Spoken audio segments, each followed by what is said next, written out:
I want to hit the point about President Trump issued the executive order, just announced to America, we're going to have a national day of prayer. It was yesterday, Sunday. And I just want to say a few words about that. In the beginning of the show today, we talked about of all the places you never see ads for the Freedom from Religion Foundation, which again is not simply a place, not simply an organization that stands up for, let all the atheists and agnostics have people to hang around with and commiserate with about how much they don't believe in God.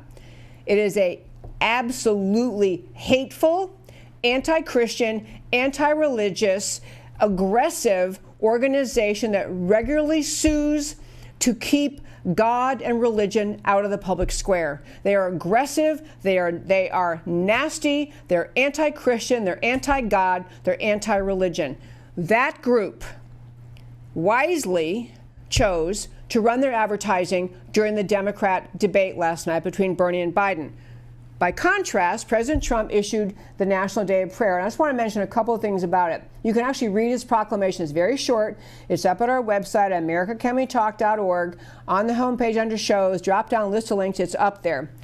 I want to mention a couple of things about it. Number one, most children used to learn among the most just eloquent, in fact, I think President Reagan called it one of the sublime images of American history, was the famous painting of George Washington on his knees in the snow next to his horse in Valley Forge, praying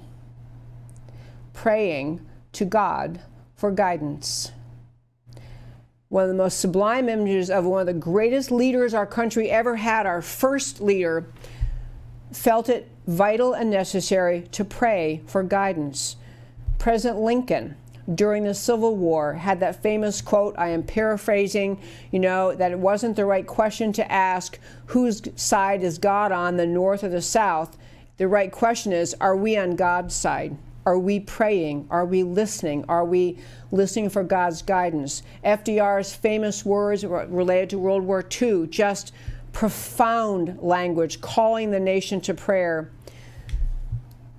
President Trump's day yesterday, he dedicated the day, the National Day of Prayer, in protection for America, for protection, guidance, and even, I will say, for healing involving the coronavirus, was not only wise and profound and patriotic, but to signal that this president is willing to acknowledge, as George Washington did, as Abraham Lincoln did, as Ronald Reagan did, that this country needs God. We need prayer in support of our country.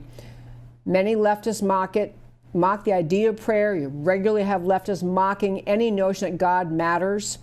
But I love that this president signaled that prayer matters, God matters, and that in America we understand that. We understand a day of prayer is it's a gift, it's an opportunity for all Americans to participate in lifting us out of this coronavirus situation, panic.